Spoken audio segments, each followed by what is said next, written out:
Hello and welcome. Today we're going to be removing the Peugeot 508 heater AC radio control panel.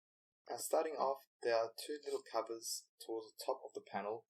On the outer side of the covers, push them in and then unclip them, they clip on.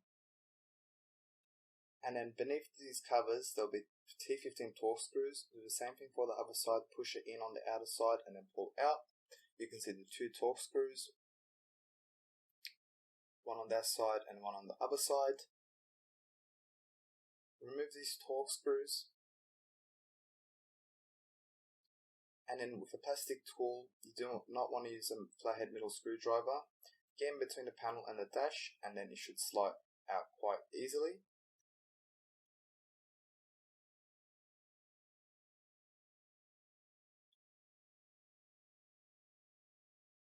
I removed the torx screw on the left side. I'll put it back just to see if it came off properly. And then all you need to do is unplug. Thank you for watching. Please don't forget to like, comment and subscribe.